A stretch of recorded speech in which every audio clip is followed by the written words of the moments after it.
are my friends. Come along with me, see how the story ends. What's up, all you hippies and white collar, blue collar? I don't get the collar thing. Hey, welcome back to another episode of Professional Hippies. We're your hosts. I'm Colton. This is Dylan. And we kind of cover the gamut on everything from business to hippie woo-woo, what that means for you. But remember, the woo doesn't work unless you do. So we'll meet you somewhere in the middle. Hey, Dylan, did you hear about the meteorite that might be dooming us in, 8 years? I didn't, but thank God. Holy cow. Well, that might just be the tip of the meteor for what we're going to cover. Where's the button? Which, by the way, I have not covered the Rodecaster new button since I ordered this thing off of eBay after the flood. Who knows what that guy had downloaded? I'm very impressed at Rodecaster's, what's the term when it really holds its value? I mean, it holds its value. Hell yeah, dude. The original Rodecaster is still $200, $300 on. They're like, do you want the brand new one with more stuff, or do you want kind of the older one with just slightly less stuff? I mean, you're about the same amount of money. Giving us more money than it is anyway, so whatever. Yeah. It is, but it's where's your knob uncomfortable for? We're gonna crank it. It's just get used to the knobs. Might as well start here.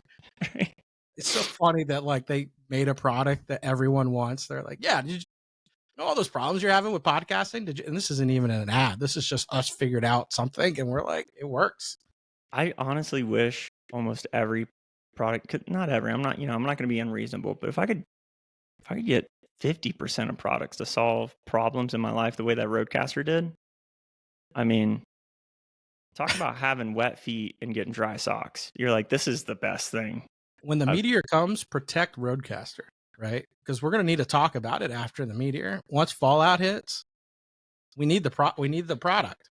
So you haven't heard about this meteor? No, I haven't.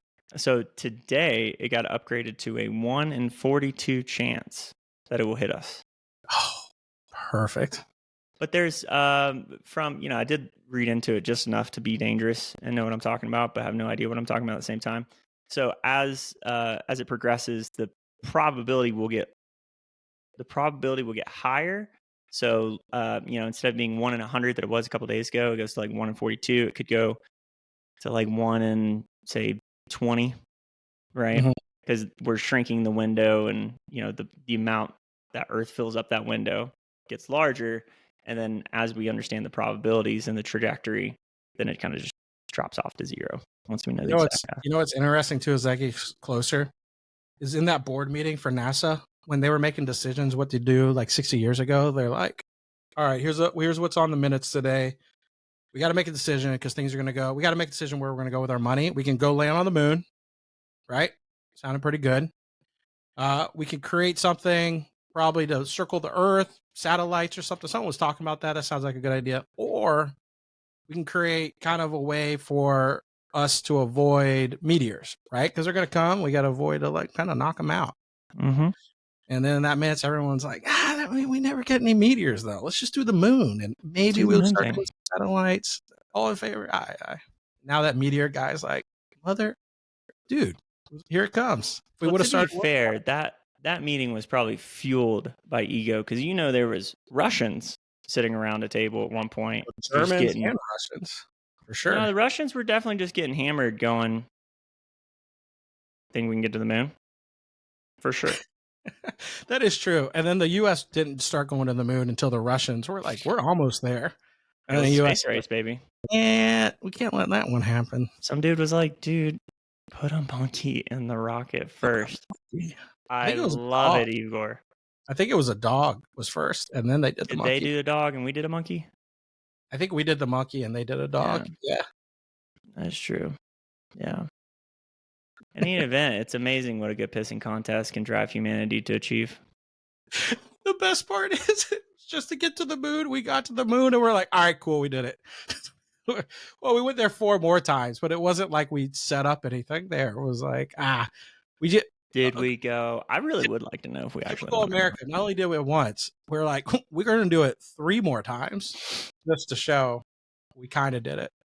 Well, so here's the weird thing too about that meteor is that I guess direct impact, it's like 40 to 80 megatons. So pretty big deal. It's like, do you want what? Are you lucky that what side of the earth it hits it on? I mean, everyone's screwed, but like, do you get to be the one to get hit, or do you get to deal with the fallout afterwards? But the interesting thing is that it's just small enough. I think it's like 300 meters. I mean, I could be way off on this. I think it's 300 meters wide or long or something like that. So it is small enough that we could consider launching a nuke right at it and obliterating it. The downside, though, is that if it makes a massive plume of radioactive dust particles and it still hits the atmosphere, it's kind of raining radioactive shit. Nobody wants that. I don't know. Let's take that chance, right? Like we've had It's like the trolley problem, right? Would you got somebody definitely on the tracks? Would you move the train or the trolley to potentially hit way more people? Either way, we're getting it. We might as well limit, narrow down how much burns up in the atmosphere, right? Like the one big one coming in straight shot takes out a lot more volume than little ones broken up and burns up in the atmosphere. That is true. If you used a conventional warhead, then you don't have to worry about the radioactive stuff. You get smaller guys. Right. Yeah, you don't got to send a nuke specifically. I feel like we've got enough gunpowder here that we can send something up to. But we have so many nukes. That's true. At this point, it's the value, right? Like we might as well send how many do we have laying around from the 50s? Probably a few. Was it? It's like, didn't we store one in Kansas? Go get that one. Didn't we lose a nuke? Isn't that a thing? There's been a couple missing nukes, but I think submarines have been sunk with them. Yeah, true. I'm just wondering what happens to the state of the world if it's like 4 years from now and they're like, it's coming, it's happening. Should we start working on it now? Let's find out. If the window's going to narrow it down. Then what we do is we create a stock, destroy Meteor. We'll create it. We'll create a company. Everyone will invest in that company because we want that thing gone. So everyone chips in for it. And then once it's a success, you pull the rug, right? Very, very rational people. I consider myself to be a slightly rational person. Very rational people would make extremely irrational decisions if they knew the rapture was going to be in 4 years. Maybe it is. Maybe this is what they were talking about. Maybe it's here, man. It could be. This is it.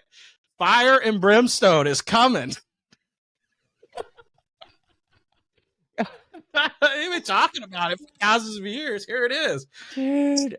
Oh, imagine if I just have to eat my words, It's just, they're like, we told you. There it is. They did. So, I mean, there's an organization, I think it's called DART. That's like the international organization that's dedicated to this stuff. Mm-hmm. And they're allocating a bunch of resources from the James Webb Telescope to pitch in and see, what's the trajectory, what kind of stuff.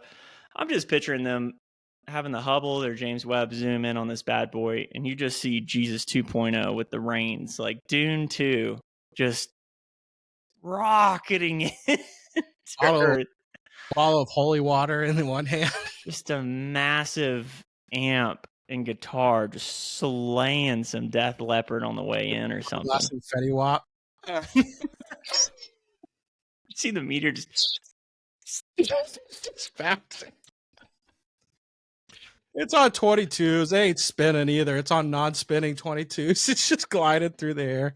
Little did we know that, like, God being omnipotent and all-knowing, really he was the trendsetter of culture. So Kanye's been right about this the whole time. Just like he's the downloading vessel that's been inspiring our culture forward. Jesus, watch this. Nobody will believe him. It's like, dude, I was rocking the Yeezys way back when. Like, y'all trying to tell you, dude. Leather thongs are where it's at, man. Slap some on. It costs money to send the message back to him. That's why I sell these things, trying to get the money. That satellite ain't cheap. He talked about your internet earlier. It's like the download, upload. The upload ain't cheap, man. He sends us stuff all the time. Like, you will not believe what the Holy Spirit charges me to send a text. It's great. No one believed Jehovah, so they made me it. The golden plates didn't work.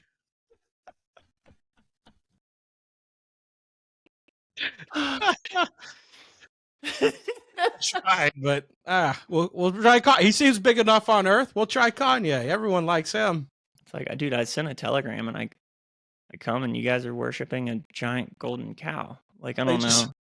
It's just at the time Jesus looks whoever the number one artist is at the time, and it came out with Graduation, so it's just Kanye. He's like, oh, Kanye, yeah. Well, I don't know who that is. Let's make him it.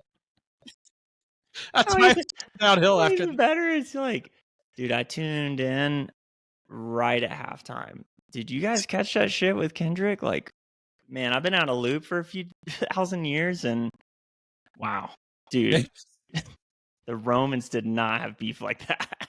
Yeah, I don't know what that one. This is two guys. That's not even a culture. It's just two guys going at it. Speaking of which, though, how about that Super Bowl? Did you win some money? $55. 50-50. That's what was great. You put in 51, 55? Yeah, put in 55, 155. There you go. Gotcha. Yeah. It was awesome. Great Super Bowl. I liked it. Great for, I don't know. Did America love that? Did America want it closer?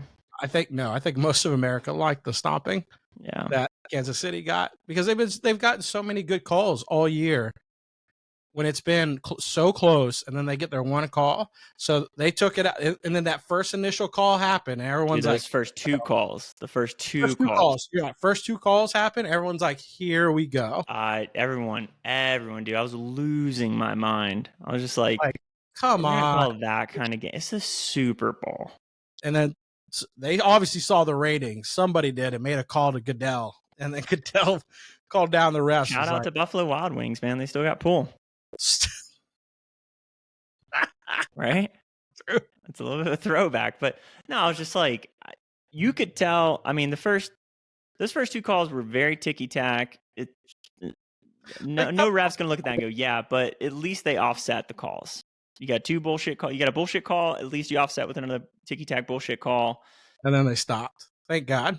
Right. I mean, granted, the second ticky tack call definitely progressed. I wonder if that second call had as much impact as the first call. The first call definitely kept the drive going. The second call, I think, marched them across midfield. I mean, the first call was a big play, and they called it back. So, I mean, the first call was like a huge play, pass down the right, and then they called it back. So, I mean, I think they were both pretty good calls. Oh, that's right. It was on. It was in the Chiefs' favor, the first, and that was a pass to Antonio Brown down the sideline. Correct. And then the second one was in the Eagles' favor. So they knocked out the two and got it. And even the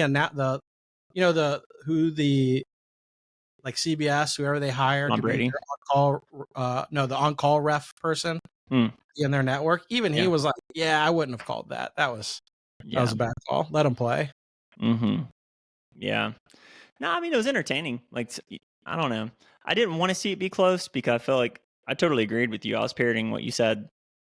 Anyone I spoke to about the game before the game was like, if they get out ahead early, the Chiefs get frustrated. And I know all of us have been recounting that game, but it was so sweet. They didn't blitz once on any of his dropbacks. Yeah. That's crazy. Wild. And those three guys that they had on defensive line crushed that whole line of the Chiefs. What did they feed those guys? Who knows what they're feeding in Philly? Philly cheesesteaks. There you go. That's what it is. It's got everything you need. Dude, Sweat was all over the field, man. Was it Sweat? Everywhere. Yeah, Sweat. Dude. Everywhere. And that's a young crew at Philly. That's what's wild, which kind of interesting. It's what we saw with the Chiefs years ago. They were a young crew, did well. I don't know, man. We got the Philly dynasty starting up. But yeah, I think everyone was just appreciative of, like, I think most people like a close game most of the time. But I think this one, everyone was like, nah, the Chiefs have been getting away with it all year. This is what they get, you know. Well, it's like when the Bucs won, you know, when Tom Brady beat Pat Mahomes in the Super Bowl. I was so relieved that was not a close game. I mean, it was like maybe the second, third quarter where you're like, and then, you know, just kind of tank downhill. Cool.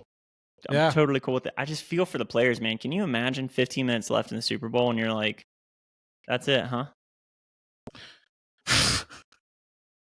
You still got to play the game. You still got to watch the game. As a team, throw your backups in. You know, if there's no shot, at it. Just put your backups Yeah, in. I Everyone mean, wants to play in the Super Bowl. Might yeah, as well. yeah. Like, what are you 'Cause doing? 6 minutes still goes left. on it still goes on your Wikipedia page. You played in the Super Bowl, you know? Yeah. Might as well throw up a couple stats. What I felt really good about, I mean, here's what I like about football.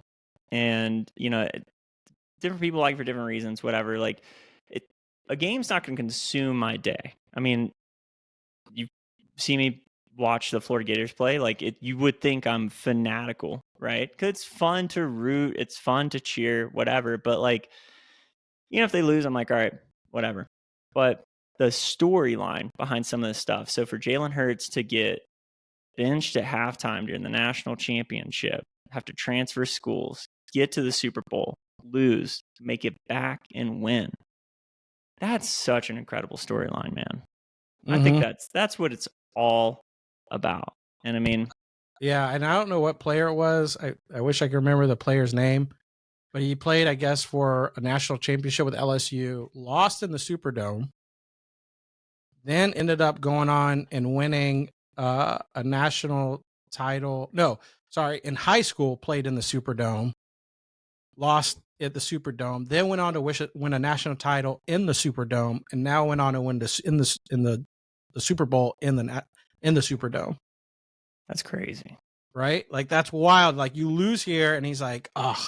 And then you go on and win two like of the biggest things you can win later on in the Superdome. Yeah, man. So now we only have 362 more days until That's right. Super Bowl. I think everyone can like. It's a little easier this time though to enjoy it because everyone's like, oh, the Chiefs lost on that one. Good. And they're just you're gonna watch the breakdown. I think you're gonna watch a little bit of the breakdown of the Chiefs, right? Because they have to make some big organizational changes this year because they put a lot of money into it this year because they had so many injuries. They had to like bring people in they brought DeAndre. That was the only downfall, by the way, of the Chiefs losing was DeAndre Hopkins not getting a win. 100%. That's the only part.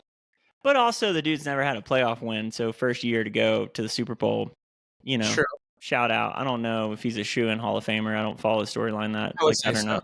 I would say so. Yeah, for sure. He's been one of the greats at the Cardinals the entire time he was there. Yeah. Yeah. Well, at least he got to see the Super Bowl. I mean, I get it. You didn't get a ring, but like when Matthew Stafford won. I mean, here's the deal.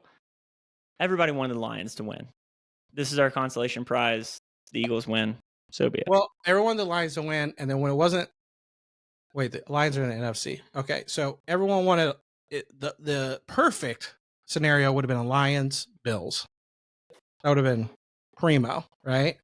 And then it came down to all right, the Lions lost. The Eagles are definitely going to go.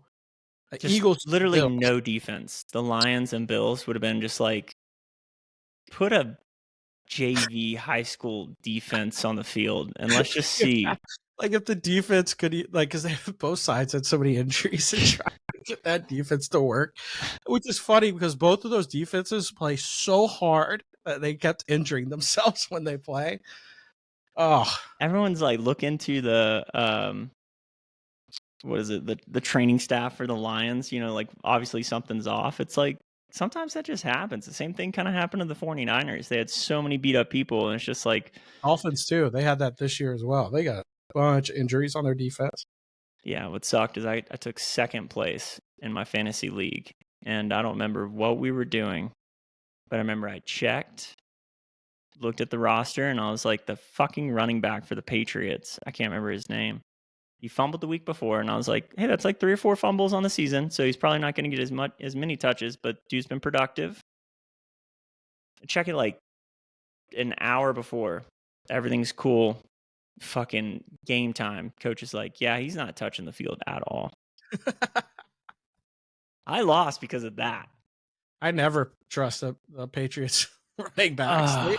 They don't like running backs for whatever reason. They're like, I can't trust the Patriots at all. No one can. They're not predictable. It's obviously they fire their coach, whatever. But that's here nor there. There's football. Now all we got to watch for the next, I don't know, 3 quarters is politics, right?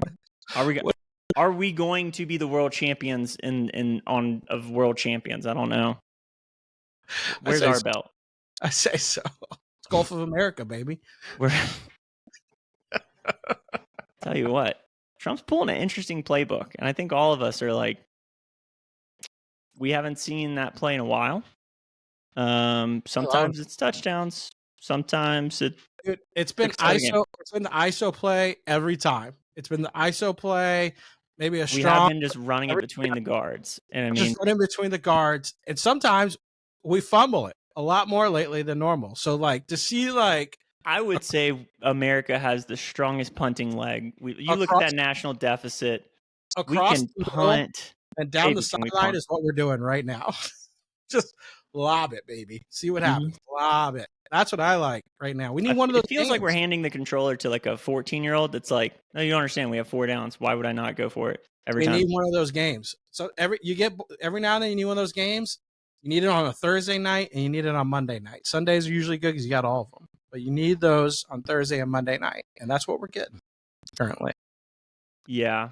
Yeah. I mean, I remember when we used to play in high school and everyone got so mad at me that I would run. They're like, why aren't you passing? We're playing Madden. And I'm like, I'm winning. I mean, I don't know.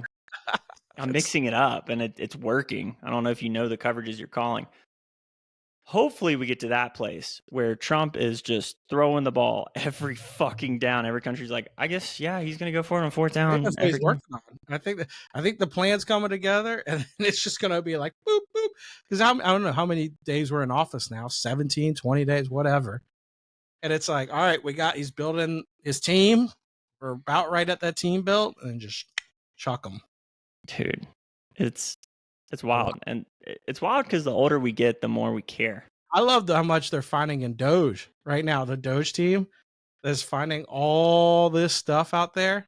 What is there's a platform I came across the other day that I would like to tune back into. I mean, you have to pay for it. It's a paid service. It was sponsoring someone's podcast, and I checked it out. It's an independent news source that is an aggregate of news sources. So if you want to be a little left-leaning or right-leaning, like you can tinker with that in the settings. But also when stuff pops up there, it gives you very unbiased, this is leaning that way or leaning that way, or it's very objective, etc. I would like that when it comes to the Doge shit. Because like some of the stuff you don't know, like I saw, like Reddit is very... Just follow the Doge page. The Doge has their own social media page. So I'm not saying that. Like my follow-up point is like Reddit is very liberal, at least my echo chamber. You're looking for opinions based off of what's being posted. Well, like there's a $400 million armored Tesla deal that's going through, and people are like, okay, yeah, I mean, we get it. They're finding a bunch of money, but also, is this legal? Like, how is that? Is that a legal thing to do? So stuff like that. I'm just like, I don't know. I don't know what to make of that. I don't know. If I feel like if you're in the power, you get some perks that come with it. Fuck yeah. I mean, why do you think, what was it? Elon, Zuckerberg, was Bezos there too? In the inauguration? Yeah. Oh yeah. Billionaires Row. I don't remember who all was there, but his wife was there, and everyone, like Zuckerberg took a peek at his wife. That was yeah. They're like, what do you mean? Yeah, of course I'm gonna kiss the ring. Like, of course we're going to Mar-a-Lago. Yeah, and doing our thing. I think I don't remember where I saw it, but they tracked like a lot of the billionaires' jets, and like during that time frame before the inauguration, a lot of them were flying into Mar-a-Lago. Of course, kiss the ring. Yeah, it's funny to me that people are like, there's again my echo chamber on Reddit and stuff, so like, it kind of pisses me off too because I want like a little bit more Republican stuff, and it's my fault. I got to interact with more of that stuff, but they're bitching and moaning about like it's a hostile takeover. I'm like, no, what you're seeing is you have someone like Elon that comes in, is very business minded, and is just kind of cutting throats. When I saw the proposed budget though, where it was some of the stuff they were slashing and some of the stuff they were increasing, like an increase of $100 billion on our defense budget, I'm like, hear me out. I think we spend a fucking ton of money on defense. I think we're good. I don't know. I mean, I really don't know. But increasing that, I'm like, we could rein that back a little bit,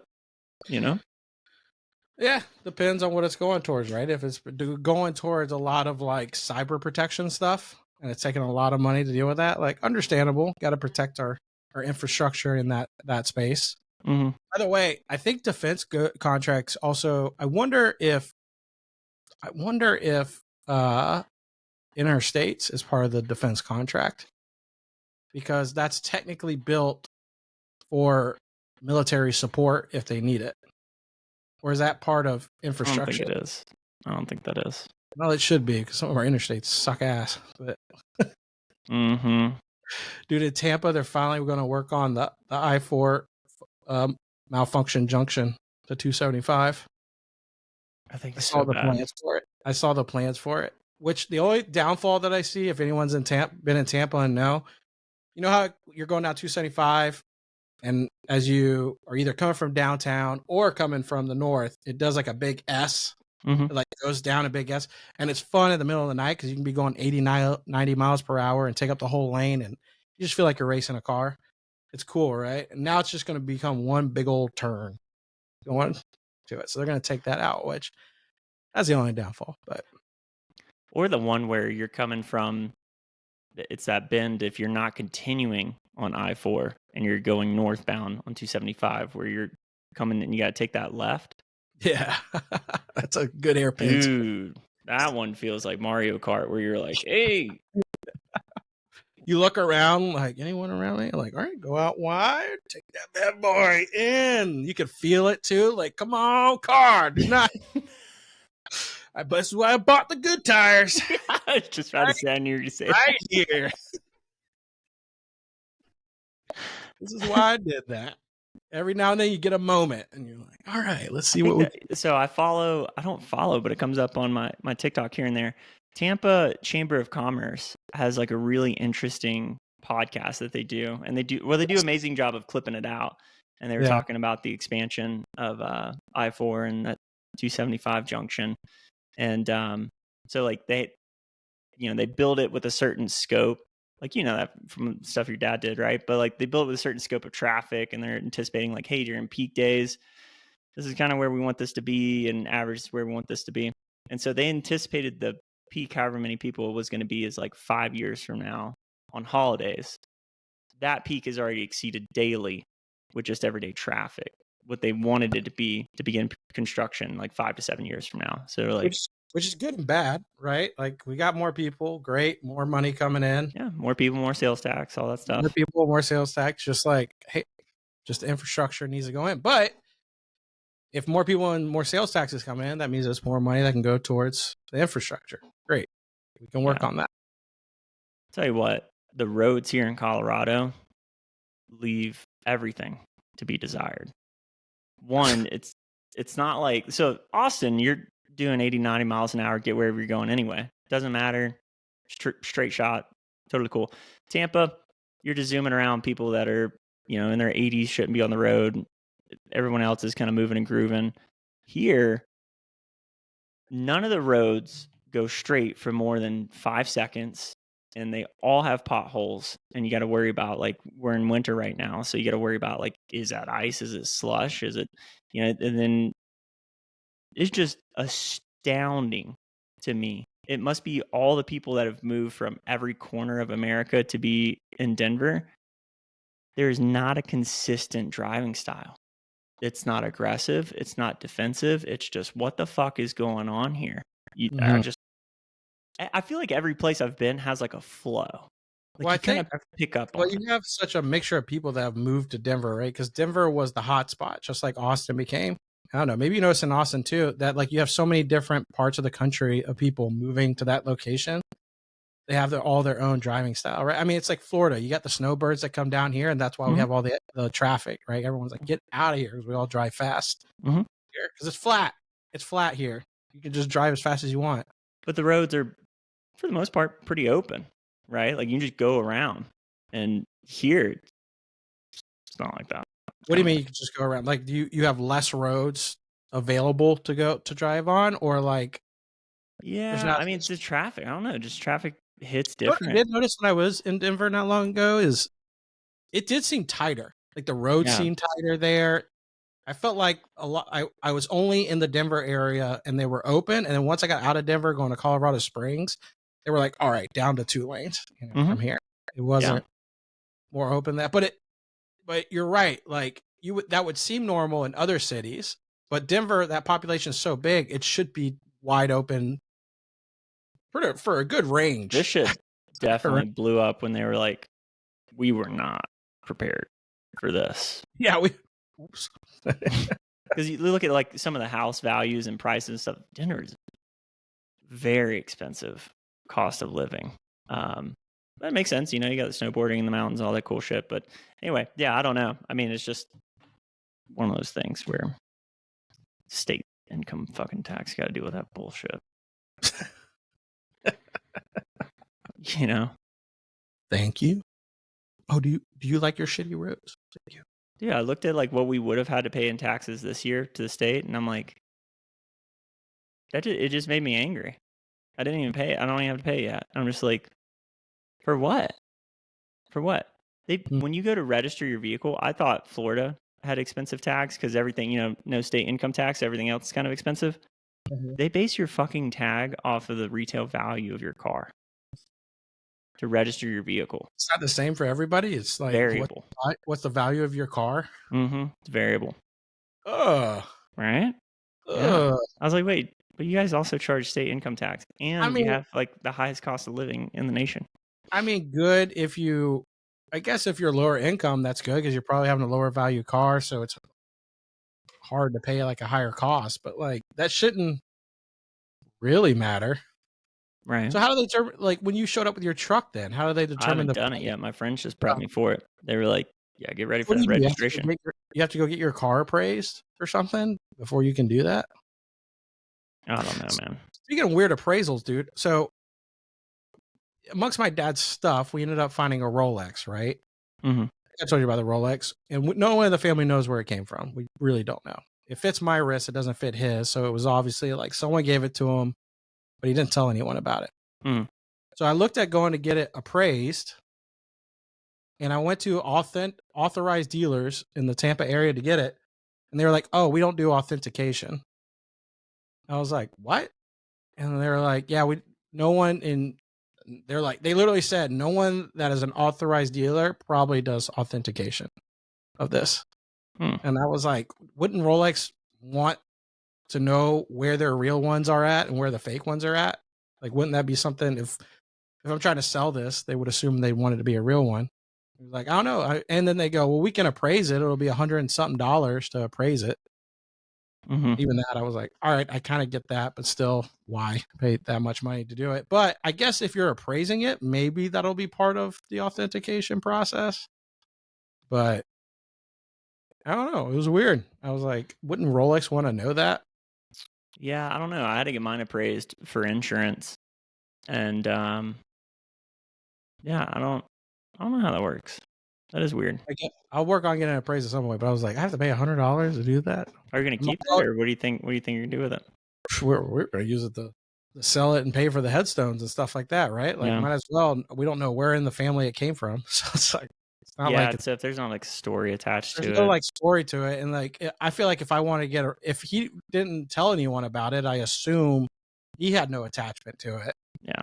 So it's like, all right, I get like there's no attachment to this thing. And if I always told myself if I get a Rolex just through like sales or buying it on my own. So I'm like, all right, we'll just use this we found to pay to go towards this other thing.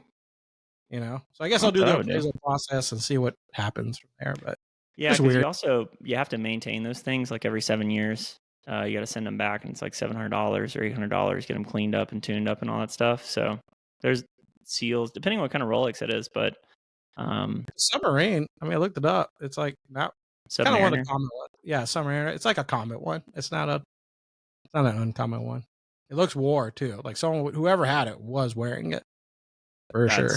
What I feel like Rolexes are made for. You should wear the motherfuckers. Which you should, I guess. Like, but most people, I guess, aren't. Like, oh, I'll save that for the special times. Yeah, son, I'm wearing that Rolex. Yeah, I've been thinking about getting another watch, but the weird thing, I don't know what it was when I had my Rolex that I just did Cutco ever give you a Rolex? Mm-hmm. Hell yeah! was about to say, you were like crushing it over there with them. Yeah, that's the one that I gave away, and Give you away. know, to my brother. Yeah. Oh, never mind. Good. I was like, I just I gave hope it to you some weren't random. fucked up one night and be like, I really love you, bro. I should give you this thing. No, it was just one of those things where it was like it was a great conversation starter, and now that I've had one, I mean, functionality wise, I didn't really love it because every month I had to reset the date, and I don't know, there's just certain aspects of it I didn't On like. the battery. Put that sucker in there, and excuse me, every few years I get to change it. Yeah, I mean, no, it's just certain things. Like I'm really drawn to a really pretty watch, but I feel like in some ways it's the watch community is only meant for the other people in the watch community, not, oh, that's just a really high quality watch that's 800, $1,000. And I know they're out there. I know they exist. Right. I mean, But I like original grain and movement, good quality watches for pretty inexpensive. I like going with them. Those are my like go-to. They yeah, work. since I had that guy, I haven't got another watch. I feel like but being here in Colorado, I mean, that's the thing about like having clothes and layers. I've gotten, Abby's gotten me some more clothes and I've gotten more into that. It's like living in Florida and Texas, I don't kind of just didn't really care. I've got like maybe a stack like that of long sleeve shirts. Maybe let's shrink that out. Like maybe that you break out every winter in Florida, and that's just recycled. Mm-hmm. But I've got a huge stack of tank tops. Right.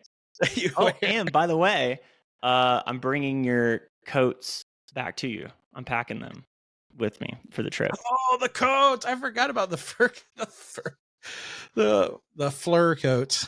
I forgot about them too, and I was like, "Well, hey, they'll save $30 in shipping or whatever, and just pack it in the carry-on." And I will find a reason to wear that in Florida somewhere. I don't care how hot it is. They're like it's 90 degrees out, sweating.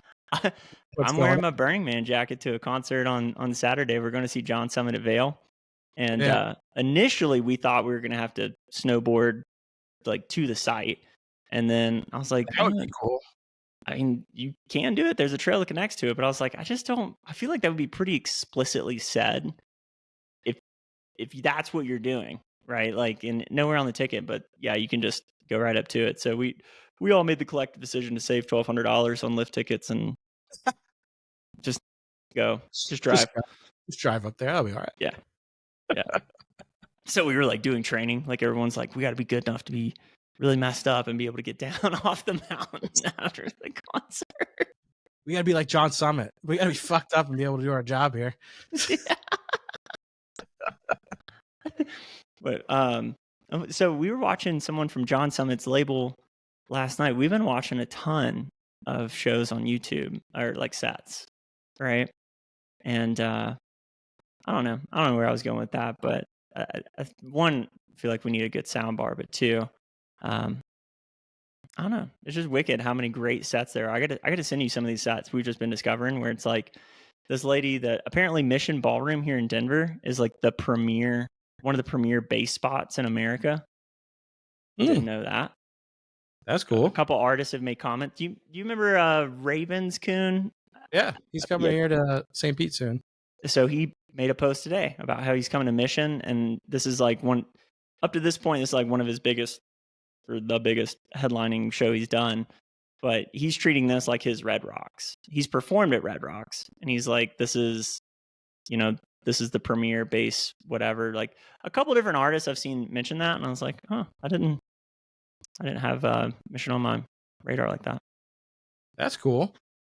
Yeah. I guess if it's literally centered around bass music, and they're like Red Rocks is cool, but it's centered around here. I think I remember years ago, even they had to like tell bass music artists to not towel it up to red. Well, what was it? Bass Nectar that kind of ruined that for everybody, right?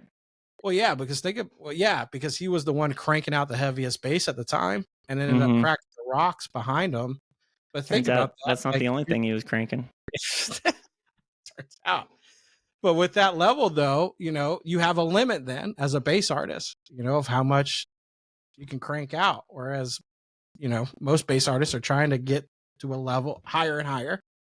What's the deepest bass I can get to? Mm-hmm. Yeah, until you can just rattle someone's teeth out of your skull. I don't think that's gone. Yeah. Yeah. Yeah, so we're excited. We have 5 shows coming up in the next 6 weeks, something like that. Maybe Dang. 5 shows in 8 weeks.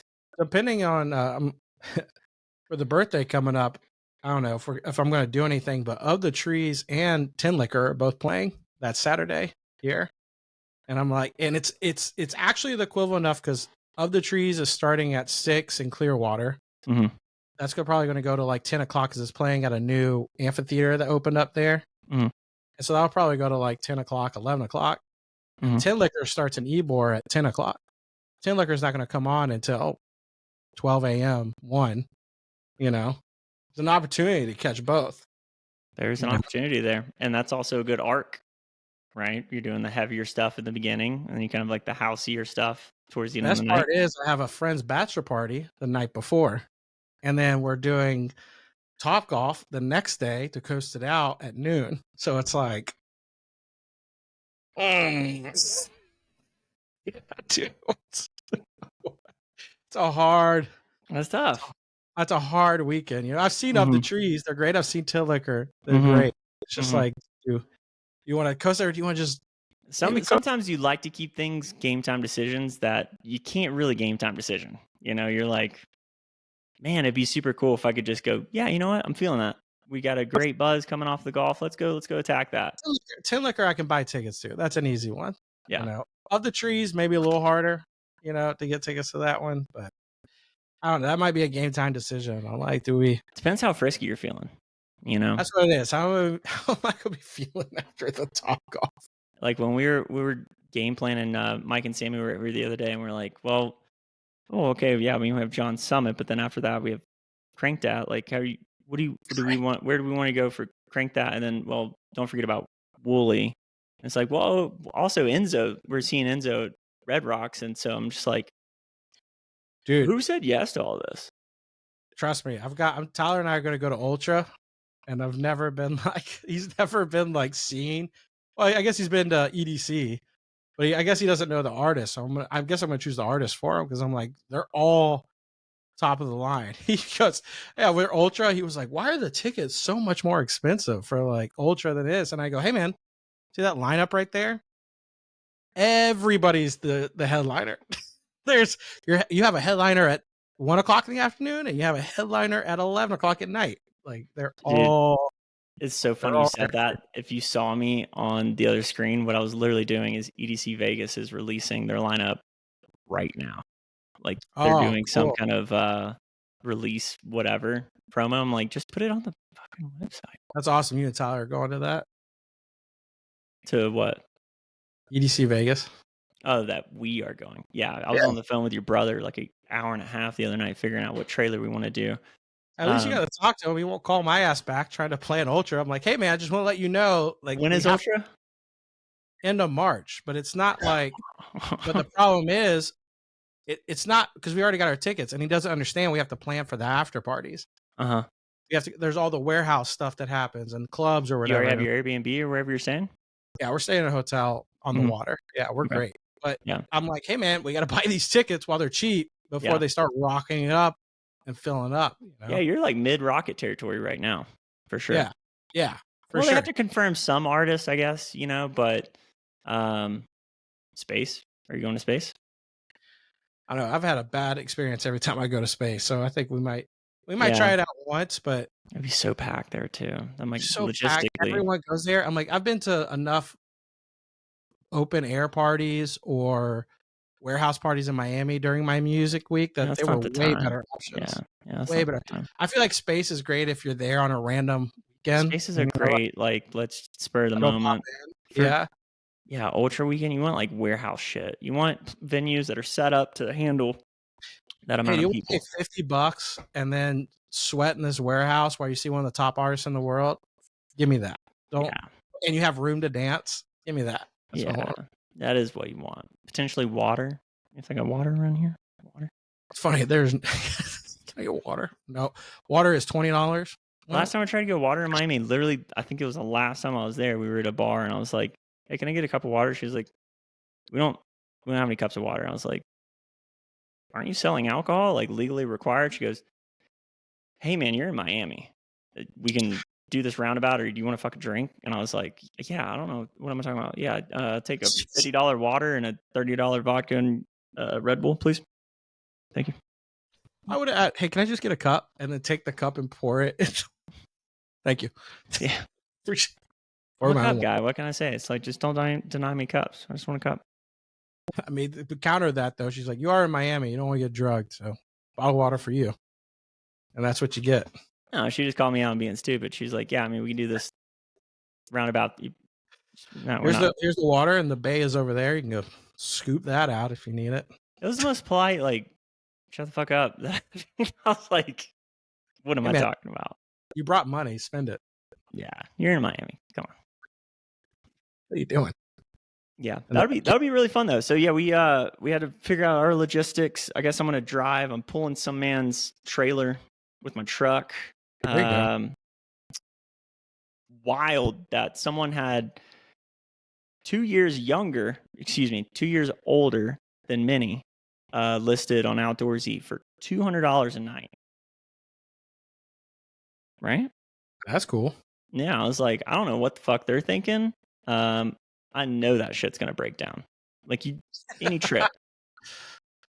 But at least you got the support for it. Hey, need someone here ASAP. But I'm just saying, like, that's just wild to me that people would rent that out. Like, I know that machine's breaking down. Unless they've put in the work. I mean, if someone rented yours, right? It's an oldie, but you put in the work to maintain it at this point. Sure. Well, just to bypass all of that, like Tyler and I were sitting there going around on options. I was like, dude, it's not ideal to like put miles on my truck, but like at least this way we know we're getting there, we're getting back.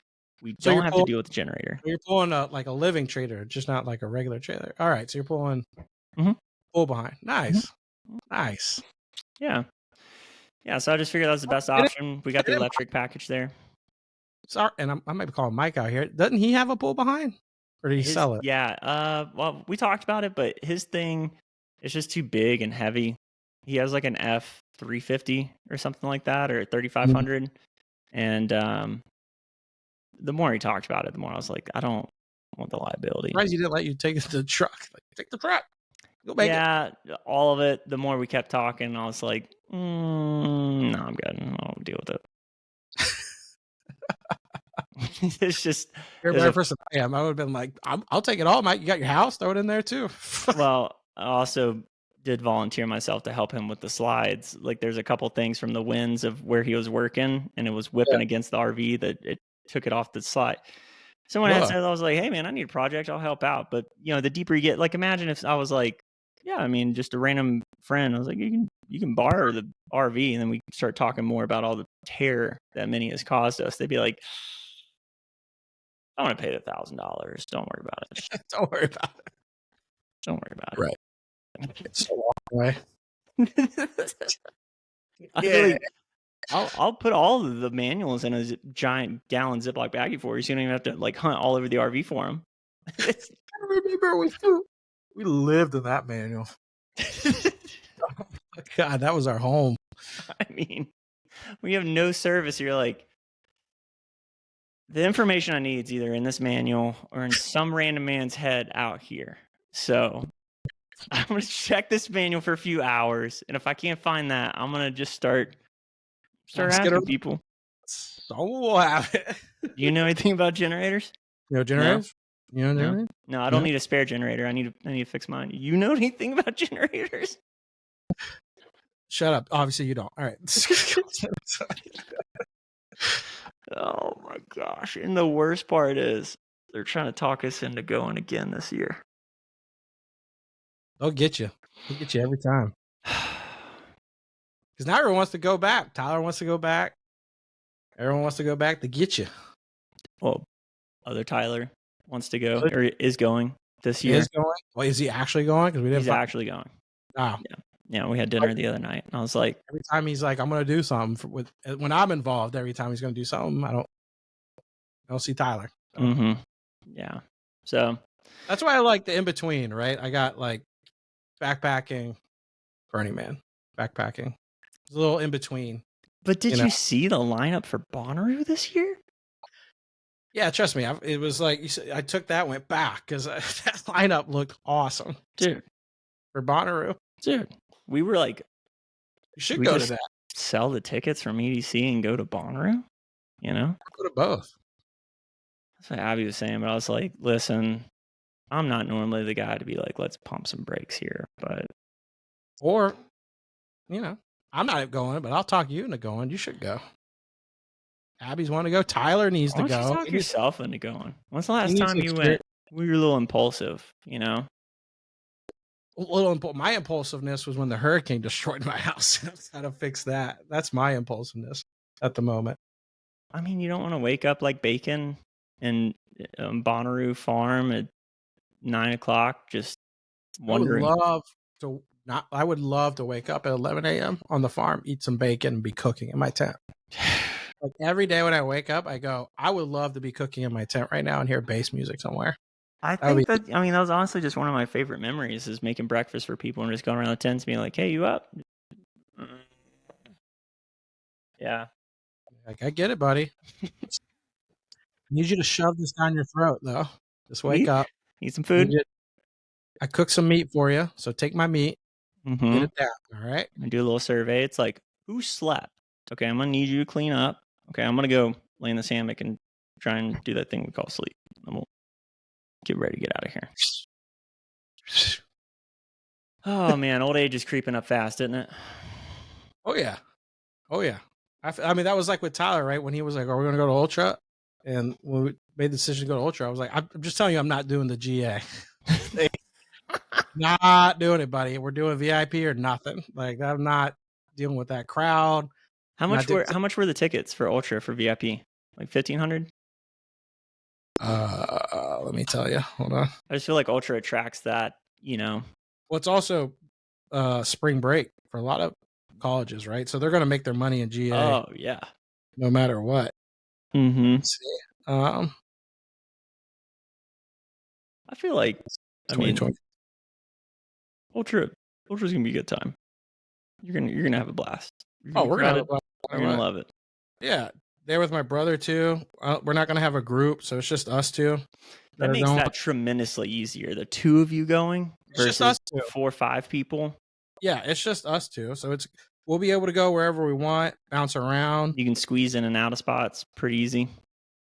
When you have a group is where it gets annoying. It's crowded like that. I'm trying to find out where I put my ticket. I am interested in sharing this ticket cost. So yeah, well, while you're doing that, I've been getting the Burning Man registration. I was literally about to pull that up. They sent me an email today with like their tiered stuff or whatever. They're like, hey, last chance to register. So this year, the way they're doing it, do you know how they're doing the tiered tickets? No. Before it was like, hey, don't miss, the FOMO sale. It's like, if you want to go ahead and secure your tickets, $1,500, don't miss out. And last year's the first time they haven't sold out in 15 years or something crazy.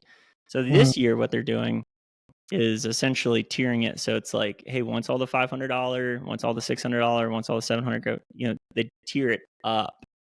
So as that level sells out, you just have to pay more for a ticket. Like it's available, but it's just going to sit there. Yeah. Interesting. Yeah. It's interesting because they had a hard time selling tickets last year. I feel like they'd make it a little bit better than that. Yeah, it just feels like, there's a bunch of people griping about the culture and stuff, which I totally get, but... what's so funny about that, too, and I think every year about the Burning Man, is the people griping about the culture, because it's a project, right? It's not a festival, it's a project, so it's constantly evolving. Mm-hmm. The people that helped change it from what it was years ago, and they changed it to what it is now, are griping about the new and wave of people coming in that are changing it. It's like, yeah, that's how it works. You are what the other people were. Congratulations. Now you make hey, guess what? Here's a life thing. Do you change with things, or you be a stickler and then not change? Right? It's just so easy to move on. I don't know why people force their opinion on so many other people. Why do you want to keep it the same? Who cares? Like, change it up a little bit. Yeah, you don't have to go 18 years in a row. It's a big time, energy, and money suck. You can go anywhere else. There's a bunch of weird ass shit that happens all over the planet. We were at the airport and we almost got invited to a festival in Africa. The lady invited us, but we were like, it was called the DD or DG or something like that festival. We looked up and we were like, we literally would be the only white people there, which is fine, but Yeah. there's a bunch of weird shit that happens all over the planet. You can just go pop into any kind of random culture you want and go, yeah, let's check this out for a week. Oh, let's go check this out. Bring a tent, throw some sand on your clothes, and it'll be the same thing. I don't know why I can't find this ticket. I mean, I got it. I just don't know. That's all right, Dylan. I believe in you. It came around a little over 3,000 for a VIP ticket. For one? For one. Ooh. I think so. I think that's what it was. Yeah. That's okay. And if you're wrong, we won't tell anybody. It at least goes down from there. It's been fun hanging with you, but also all of you guys out there. We got to shut it down. Love you guys. Over the next couple of weeks, we have a couple guests coming in, so stay tuned for that. But other than that, if you want, follow along, subscribe, like, share, all that kind of good stuff. We'll see you on the flip side. Peace. Peace.